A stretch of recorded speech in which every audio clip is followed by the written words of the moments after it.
एटा गोटे बेल या इंग्लीश रे कहती बेल फ्रूट। एई बेल पाई थरे भूमिकंप हेइथिला, आई मीन अर्थक्वेक हेइथिला। केमिति हेइथिला देखिबा, आसंतु सुपरहिट कॉमेडी। बेल पड़ी पृथ्वी फाटी गला, आई मीन भूमिकंप हेला। रियली से बेल पड़िबा घटनाटा भारी भयंकर थिला। एते भयंकर थिला जे से जंगल रे थिबा बाघ सिंह भली भयंकर जीव, हाथी भली विशालकाय जीव, पुनी श्रृगाल बिलुआठू छोट छोट प्राणी एमिति कि गुंडुची मूषा, मूषा, गातुआ मूषा, डालुआ मूषा समस्ते डर रे दौड़िले। कुआडे दौड़िले? आगकू दौड़िले। कौन पाई दौड़िले?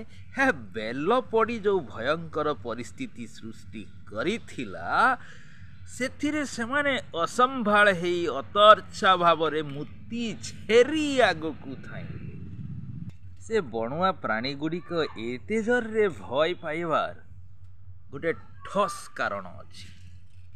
से कारणटा जानिले आपण भी कुआडे थाइबे। घटनाटा या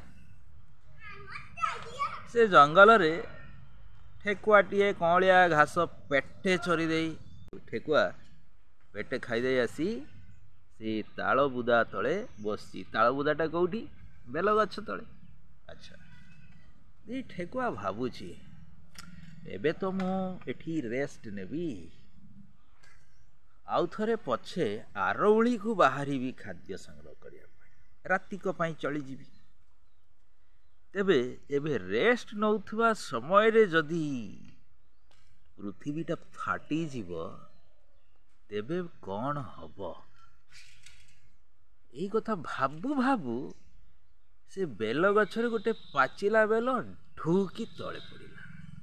पाचिला बेलटा सीधा पड़िला से ताल बुदा उपरे। सुखिला ताल बाहुंगा थिला, ताल बडरा थिला सुखिला। सुखिला ताल भडरा उपरे जेतेले पाचिला बेलटा पड़िला, हड़ाड़ की शब्द होला। आ सेतिकी बेले ही ठेकुआ भाबुथिला जदि भूमिकंप हब बा पृथ्वीटा जदि फाटी जीव तेबे कौन हब। आ से भावना भितरे एमिति शब्द सुनी से कन्फ्यूज हो गला जे भूमिकंप हैला ना किछि गोटे पड़िला। से तो डर रे आगको धाइला, कौन फाटी करी धाइला, पृथ्वी फाटी गला, पलाओ पलाओ पलाओ, पृथ्वी फाटी गला, पृथ्वी फाटी गला कहि धाइला। से जंगलर अन्य जीव जंतु माने जहा थिले से माने ठेकुआ कथा सुनी से माने भी किछि बुझी पारलेनी। कहले पृथ्वी फाटी जाओ माने आमे सब रसा तळ, तेणु ठेकुआ धाइची आगको, ता पछे पछे माने समस्ते धाइले धाइले धाइले। सेमान को दौड़िबा देखी जंगलर अन्य पशु पक्षी माने भी पछले, ए कुआडे धाउच? सेडू सेमाने तो कहउचंती, ठेकुआटू सुनिचंती जो माने से माने कहते हे पृथ्वी फाटी जाउची, पृथ्वी भांगी जाउची, धाउ। तेणु पृथ्वी भांगी जाउची सुनिबारु अन्य समस्ते भी धाइले, सेमान को पछे पछे धाइले। एमती जंगलर सबु जीव पृथ्वी फाटी जाउची कही आगको आगको आगको आगको हाई स्पीड रे दौड़ी। किए हगी पकईलानी तो किए मुति पकईलानी, एमती डर रे माने भूमिकंप हेले माटी भितर पशिजे ना, रसा तलू पलैबे। तेणु से डर रे आगको आगको दौड़ी। सेठू से जंगल राजा सिंह आसिला, कहला एति जंगलिया जीव सबू मोर कुआडे धाइले। सिंह परा लीडर, लीडर निश्चय टिके भेजा अधिक थाए, तेणु से लीडर ही थाए ना कि। अच्छा, से कहला हे ठिया हो, सब ठिया हेले। कुआडे दौड़ुच? ना पृथ्वी फाटी जाउछ। सेठू सिंह कहला कौटी फाटुची? किए देखिची? किए कहला? बाघ कहला, हाँ बिलुआ कहला, बिलुआ कहला ना बारहा कहला, बारहा कहला ना मूषा कहला, मूषा कहला मु जाने से गुणची मूषा तो कहूला। गुणची मूषा पचार कहला मु जाने से हाथी महाशय दौड़ीबार देखिकी मु भी तो पछे पछे दौड़ी। हाथी कहले ना मु जाने से एई आमर भालू मौसी कहूला। भालू को पचारे, भालू कहला मु जाने से आगरे किए थी सीए जानी थी।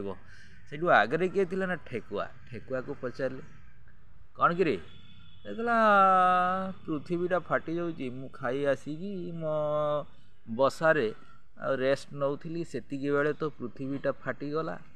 ସେଠୁ ସିଂହ କହିଲା କେଉଁଠି ଫାଟିଲା ଚାଲ ନା ଦେଖିବା। ସେ କହିଲା ମହାରାଜ ସେ ଜାଗାକୁ ଯିବାକୁ ମୋତେ ଭାରି ଡର ଲାଗୁଛି, କି ଭୟଙ୍କର ଶବ୍ଦ ସେତେବେଳେ ହେଲା। ସେଇଠୁ ସିଂହ କହିଲା ମୋ କାନ୍ଧରେ ବ, ମୁଁ ତତେ ନେଇକି ଯିବି, ଦେଖିବା କେମିତି ଭୂମିକମ୍ପ ହେଇଛି। ଆଉ ସିଂହ କହିଲା ଏଇ ଅନ୍ୟ ଜୀବମାନେ ମୁଁ ଫେରିବା ପର୍ଯ୍ୟନ୍ତ ଏଇଠି ଥିବ, କୁଆଡ଼େ ଯିବନି, ନହେଲେ ଆଗରେ ଭୂମିକମ୍ପ ହେଇଯିବ। ତେଣୁ ସେ ଜୀବମାନେ ଏ କଥା ଶୁଣି ଡରରେ ସେଠି ଠିଆ ହେଲେ, କିନ୍ତୁ ବରଡରା ପତ୍ର ଭଳିଆ ଥରୁଥିଲେ। ସେଠୁ ସିଂହ ସେ ଠେକୁଆକୁ ନେଇକି ତା ବସା ମାନେ ସେ ବେଲଗଛ ମୂଳକୁ ଗଲା।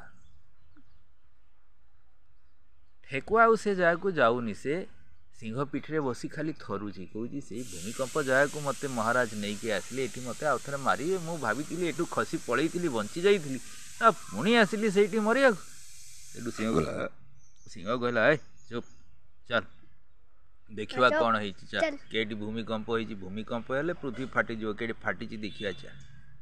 ଯାଇକି ଦେଖିଲେ କିଛି ନାହିଁ, ଗୋଟେ ବେଲ ସେ ତାଳ ବୁଦା ତଳେ ପଡ଼ିଛି। ସେଠୁ ସିଂହ କ'ଣ କଲା, ବେଲଟାକୁ ଉଠେଇକି ଆଉ ଥରେ ତାଳ ବୁଦା ଉପରକୁ ଫିଙ୍ଗିଦେଲା। ଦେଇକି ଠେକୁଆ କହିଲା ଏମିତି ଶୁଭିଥିଲା ନା? ସେତେବେଳେ ଠେକୁଆ କହୁଛି ହଁ ଆଜ୍ଞା ଏଇଭଳିଆ ଶବ୍ଦଟା ହେଲା, ମୁଁ ଭାବିଲି ପୃଥିବୀ ଫାଟିଗଲା। ସେଠୁ ସିଂହ କହିଲା ମୂର୍ଖ କୋଉଠିକାର, ହଉ ଚା ଅନ୍ୟ ଜୀବମାନଙ୍କୁ ଫେରାଇ ଆଣିବା। ଗଲା ସିଂହ ସେମାନଙ୍କୁ କହିଲା ଆରେ ଭାଇ ଗୋଟେ ବେଲ ପଡ଼ିକି ସେ ତାଳ ବାହୁଙ୍ଗାରେ ପଡ଼ିଲା ବେଲଟା, ଆଉ ଏମିତି ହଡ଼ାହଡ଼ିକି ଶବ୍ଦ ହେଲା, ଇଏ ମୂର୍ଖ ଠେକୁଆ ଭୂମିକମ୍ପ ହେଲା ବୋଲି ଦୌଡ଼ିଲା। ତୁମେ ବି ତା କଥା ଶୁଣି ଦୌଡ଼ିଲ, ଘଟଣା କ'ଣ ବୁଝିଲନି।